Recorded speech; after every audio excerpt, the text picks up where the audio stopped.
Our names are Jaden Williams, Jonathan Hernandez, Lexi Bloomquist. and Gabriela Sandoval.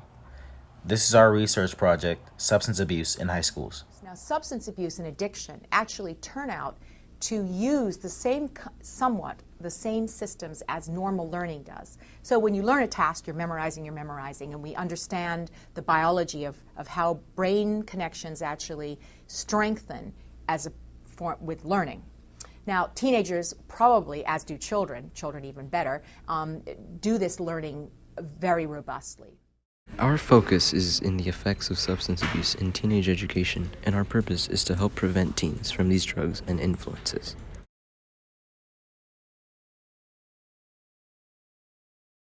Have you ever known someone who's been hospitalized by these types of substances? Yeah. I have.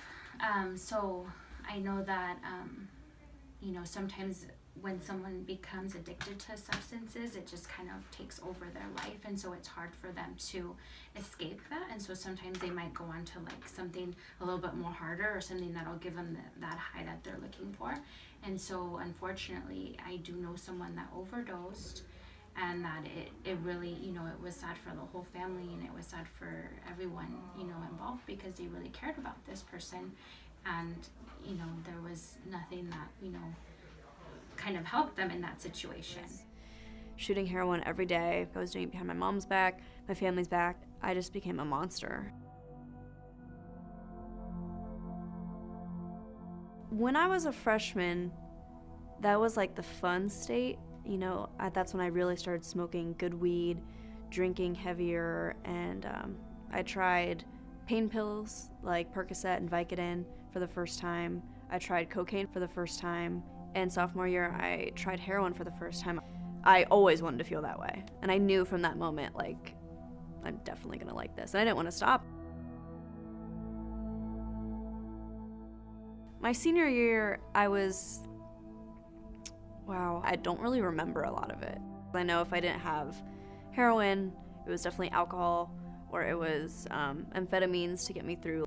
I would improvise, but it was pretty much every day. That summer, I was pushing my luck.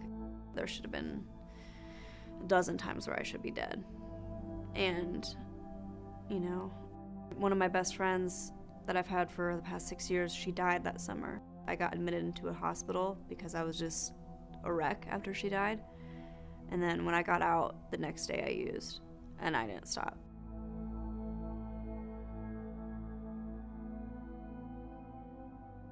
I don't know what inside me pushed myself to get help, like my own help, but I knew that I wasn't gonna get help truly unless it was my idea. It wasn't just like getting off the drugs, like detox was for getting off the drugs. That next level was just like, why did you do those drugs? Why did you act the way that you did? Why are you the person that you are? And that's what I was suppressing for so many years.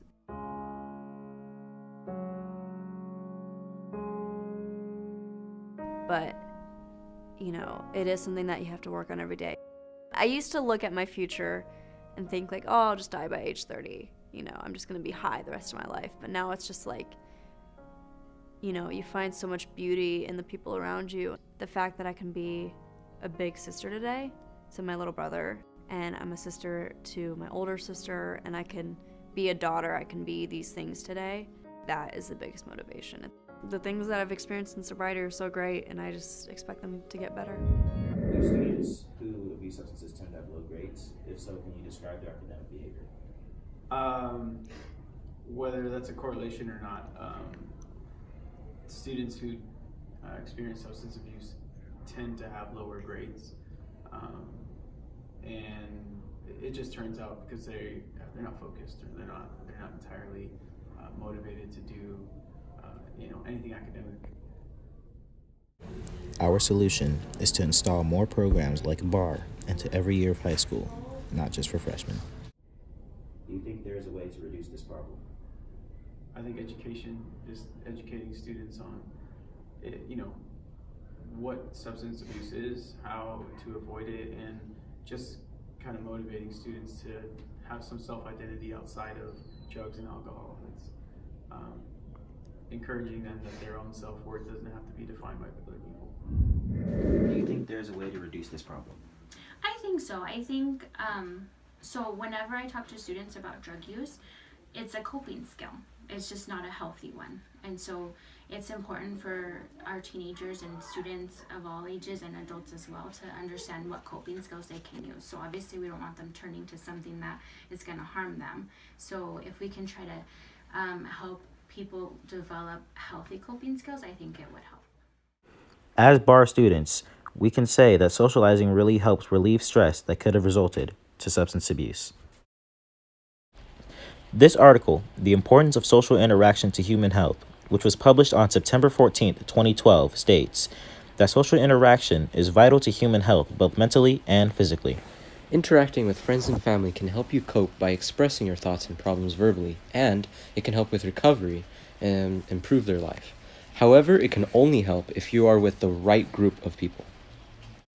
Do these students ever have reason to use drugs, as in mental illnesses? Oftentimes, no. Not in my experience. And I have very little experience, but students who do this don't tend to do it medicinally. It's purely because of, I guess, selfish passions. But there's a counter-argument to this. Students with mental disorders, such as ADHD, have to use these drugs, such as Adderall, to focus. She has a secret trick that most students don't have. Drugs.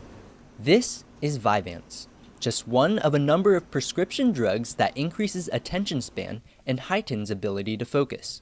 But not just anyone can get it. Vandenberg is diagnosed with attention deficit hyperactivity disorder, better known as ADHD. However, as shown by this pie chart, you can see that there are those who use these drugs non-medicinally as well. Until I did. Nothing can stop me, I'm all the way up. All the way up. I'm all the way up. The good thing about Adderall is it gives you hyper-focus on one thing for hours.